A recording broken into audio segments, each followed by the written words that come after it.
Saudações fraternais, prezado ouvinte, muito obrigado por estar assistindo a mais um estudo bíblico. Muito obrigado a todos os que se inscreveram e o meu desejo é que Deus seja glorificado e que haja uma melhor compreensão das Sagradas Escrituras por essas meditações.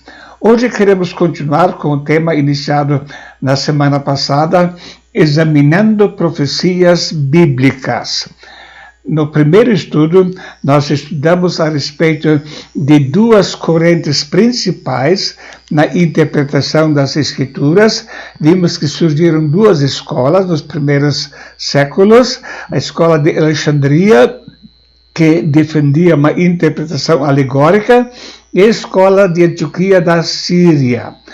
A escola de Alexandria, no Egito, defendeu uma hermenêutica alegórica ou espiritual. Quer dizer, o texto não diz exatamente aquilo que está escrito. Existe um significado secreto por trás do texto escrito e este não pode ser compreendido por qualquer pessoa, apenas por pessoas com uma relação muito íntima com Deus. A outra escola de Síria e de Antioquia que defendia uma interpretação literal histórica. Então, de acordo com Luciano Samosata, a linha principal de interpretação para a escola síria de Antioquia é a sua afirmação de que o literal era literal, comum ou literal figurado, e com isso eles queriam dizer que uma sentença literal comum é uma frase direta, sem figura de linguagem. Quer dizer, aquilo que o texto diz é isso que o texto realmente quer dizer, e não devemos procurar um significado secreto. O sentido literal é o sentido próprio da palavra ou expressão, compreendido sem a ajuda do seu contexto. Hoje queremos, então, no segundo estudo, pensar sobre dispensacionalismo. O dispensacionalismo é um sistema teológico que apresenta duas distinções básicas. Uma interpretação consistentemente literal das Escrituras, em particular da profecia bíblica. Em segundo lugar, a distinção entre Israel e a igreja no programa de Deus. Isso são duas coisas básicas dentro do movimento dispensacionalista. O próprio apóstolo Paulo falou sobre dispensação. Se é que tendes ouvido a dispensação da graça de Deus, que para convosco me foi dada. E demonstrar a todos qual seja a dispensação do mistério, que desde os séculos ocultos esteve oculto em Deus, que tudo criou por meio de Jesus Cristo. Efésios capítulo 3, verso 9. Colossenses 1:25, da qual estou feito ministro segundo a dispensação de Deus, que me foi concedida para convosco, para cumprir a palavra de Deus. Então, note, o apóstolo usou várias vezes essa expressão dispensação, que se refere à época em que ele estava revelando o mistério de Deus a respeito da igreja. Então, dispensação bíblica é um sistema que, por vontade divina, prevalece num determinado período da história. As pessoas que combatem o dispensacionalismo costumam dizer que este movimento, este ensino, surgiu apenas através de Darby, no ano 1830. Porém, a Bíblia, aliás, a história nos mostra que houve pessoas já na igreja primitiva que dividiram a época, a história da igreja, história do mundo, em algumas dispensações. Justino Mártir, ele dividiu Enoque até Noé, depois até Abraão, depois até Moisés, depois até Cristo e finalmente o milênio. Irineu dividiu Adão até Noé, Noé até Moisés, Moisés até Cristo, Cristo até a eternidade e milênio. Tertuliano, Adão até Noé, Noé até Abraão, Abraão até Moisés, e Moisés até Cristo e o milênio. Então, notem, várias pessoas já dividiram a história da humanidade em dispensações. Quando, depois do ano 300, Constantino professou ser cristão, realmente o movimento de interpretação alegórica tomou conta e prevaleceu durante muitos anos até lá, depois da Reforma, especialmente a partir 1830 começou a ganhar uma ênfase bem maior à interpretação literal. Então, dentro dessa interpretação alegórica, ensinaram que o anticristo já reinou, que o reino de Cristo na Terra é alegórico, não vai haver um milênio, e que não há promessas para Israel. Durante esse tempo, uma forte rejeição a Israel, quando se afirmava que para Israel não tinha mais esperança nenhuma, e muitas pessoas até pregaram ódio aos judeus, dizendo que eles deviam ser amaldiçoados pelo fato de que haviam rejeitado a Cristo como o seu Messias. Mas o dispensacionalismo como sistema organizado começou realmente com John Nelson Darby e outros que pregaram também nos Estados Unidos. Ele era um pregador anglo-irlandês, uma figura muito influente, e dos irmãos Plymouth e fundador dos Irmãos Exclusivos. Ele foi considerado pai moderno do dispensacionalismo e do futurismo. A teologia do arrebatamento pré-tribulacional foi popularizada extensivamente na década de 1830 por John Nelson Darby. Agora, convém lembrar que esse ensino não é o ponto central do dispensacionalismo. Mesmo entre os dispensacionalistas existem algumas interpretações diferentes a respeito do tempo do arrebatamento da igreja. Então, o dispensacionalismo divide a história da humanidade em vários períodos em que Deus agiu de uma forma diferenciada.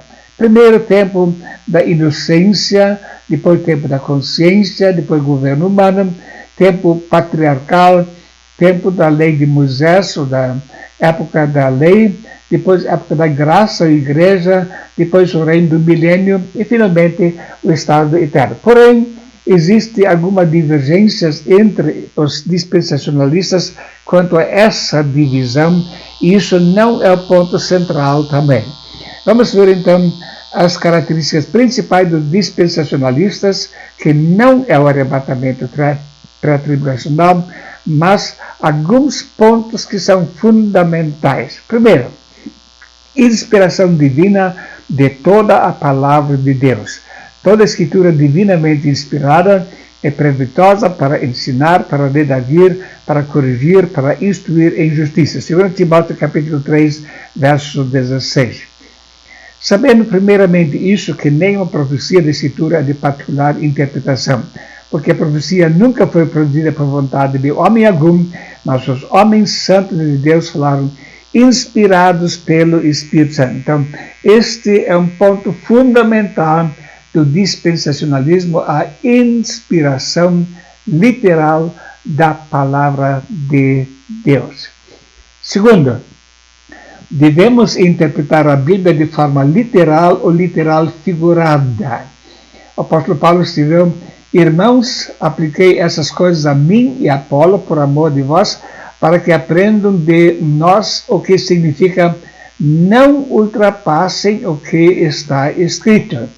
Assim, ninguém se orgulhe a favor de um homem em detrimento de outro. Então, não ultrapasse o que está escrito, quer dizer, entendam o que está escrito literalmente e fiquem nisso. Não fiquem procurando segredos ou verdades ocultas reveladas só para alguma pessoa, não. É aquilo que está escrito que deve ser aceito como a verdade. Jesus disse: porquanto vos digo que importa que em mim se cumpra aquilo que está escrito. E com os malfeitores foi contado, porque o que está escrito de mim terá cumprimento. Então, Jesus mostrou muito claro que as profecias têm um cumprimento literal, sim. Terceiro ponto. Há uma distinção entre o povo de Israel e a igreja de Cristo. Nós lemos em Romanos: e se alguns dos ramos foram quebrados, e tu, sendo zambujeiro, foste enxertado em lugar deles, e feito participante da raiz e da seiva da oliveira, não te glories contra os ramos. E se contra eles te gloriares, não és tu que sustentas a raiz, mas a raiz a ti. Dirás, pois, os ramos foram quebrados para que eu fosse enxertado. Note aqui, ele está tratando sobre Israel e a igreja.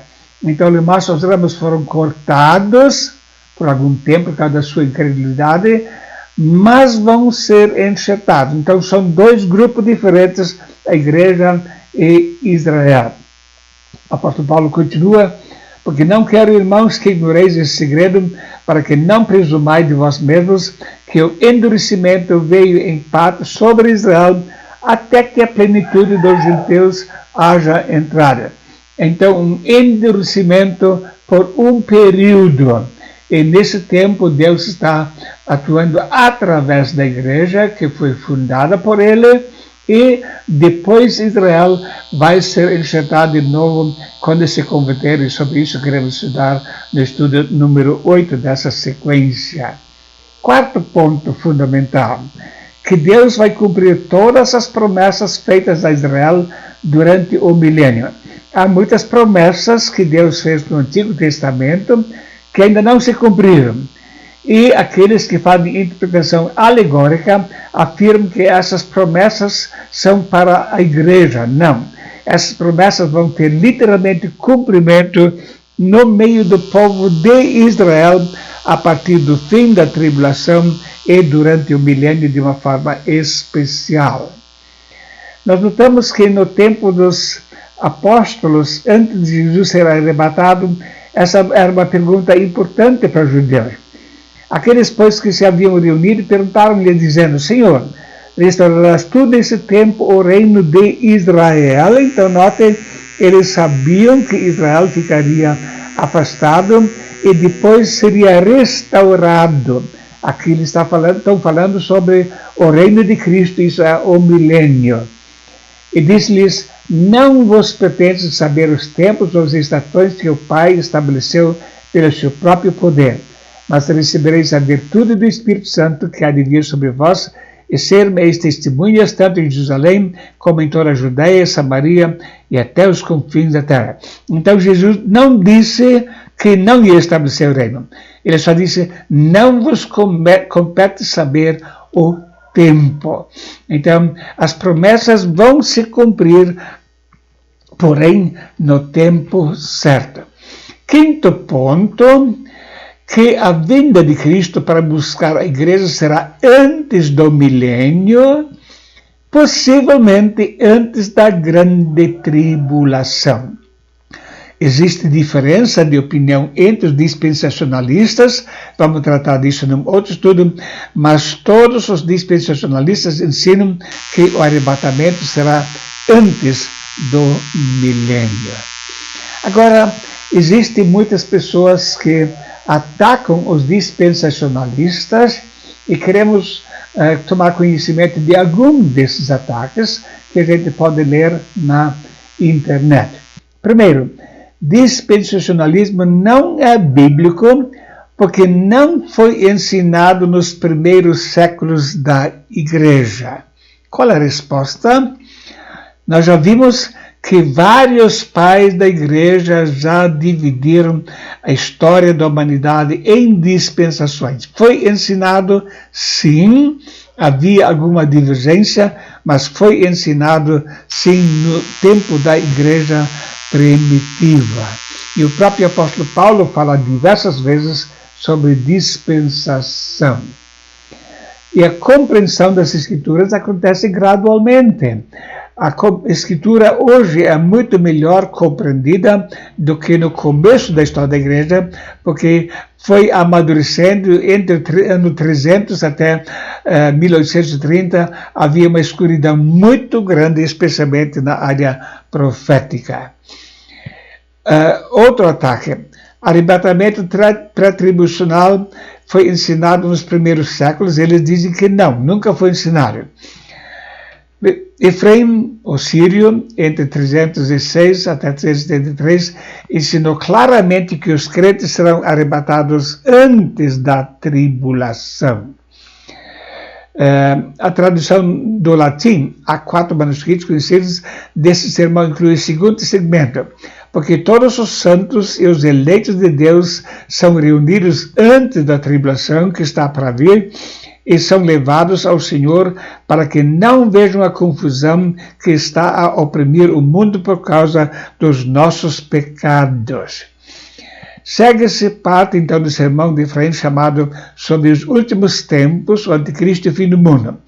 O sermão descreve os acontecimentos dos últimos dias, começando com o arrebatamento, grande tribulação de 3 anos e meio de duração, sob o domínio do Anticristo, seguindo da vinda de Cristo.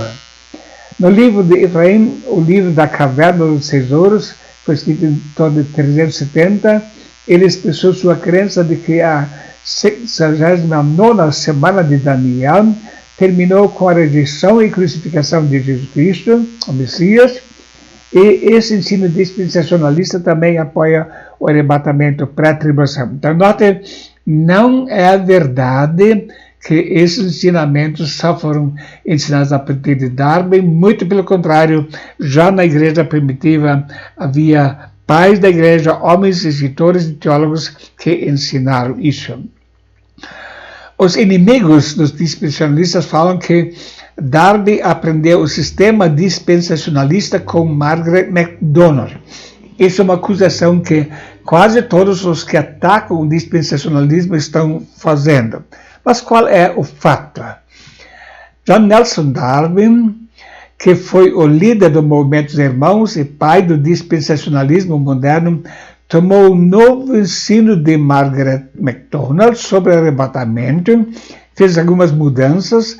Ela ensinava um arrebatamento parcial dos crentes, enquanto ele ensinava que todos os crentes seriam arrebatados, e incorporou em seu entendimento dispensacionalista da Escritura e profecia.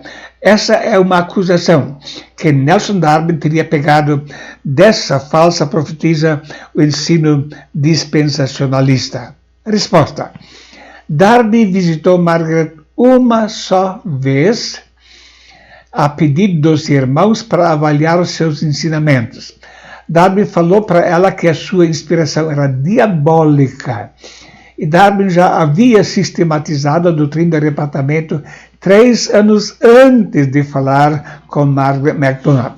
Então, essa acusação é totalmente infundada e as pessoas que rejeitam o ensino estão atacando, então, a pessoa com argumentos falsos. Outra acusação: Darby era maçom. Em primeiro lugar, nunca se apresentou uma evidência de que Darby teria sido maçom. Porém, o que o texto nos fala? Foi em algum momento durante seus estudos de direito que Darby experimentou a conversão pessoal a Cristo por volta de 1820 ou 21.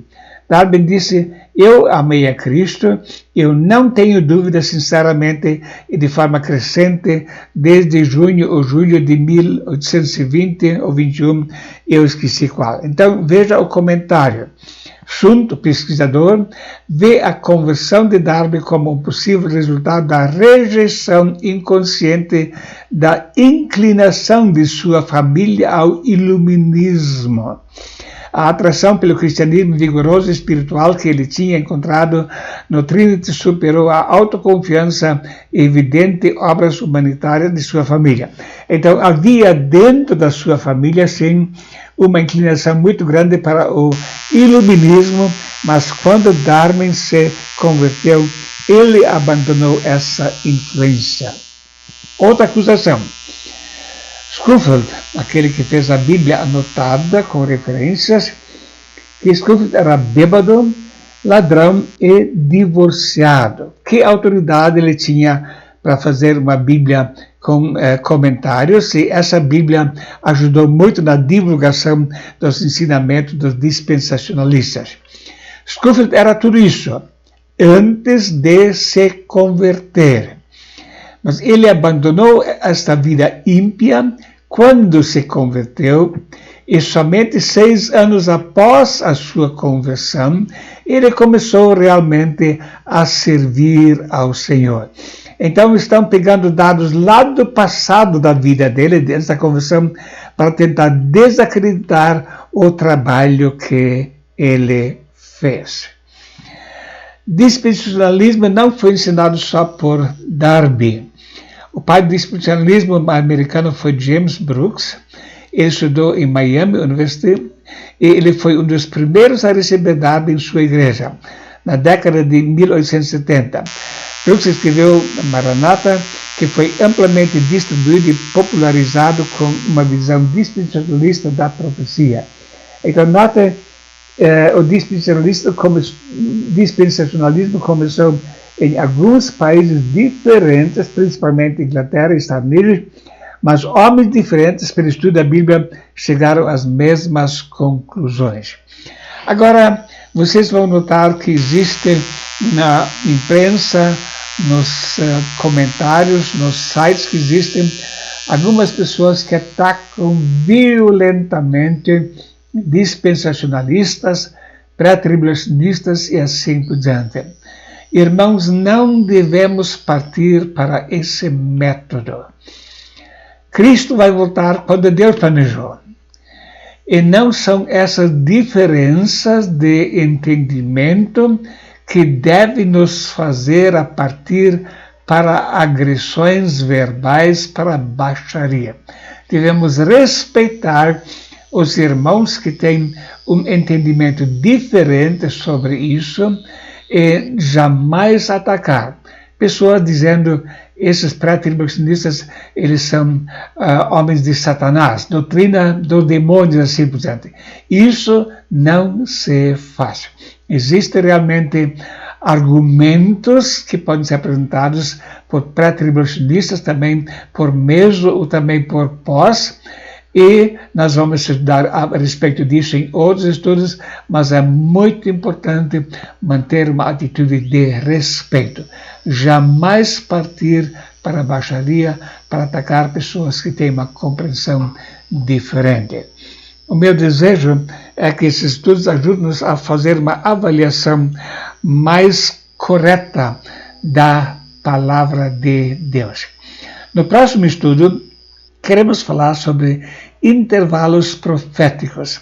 Este é um assunto muitíssimo importante para fazer uma interpretação correta das profecias bíblicas. Agradeço muito por assistir a essa apresentação. Este é meu endereço para contato por e-mail. Se alguma pessoa tiver comentários ou perguntas, por favor, escreva nesse endereço e com prazer estarei respondendo dentro do possível às suas perguntas. E agora, desejo que Deus o abençoe ricamente e que a sua palavra possa nos edificar, fortalecer e nos tornar mais dedicados ao Senhor e à sua obra. Muito obrigado.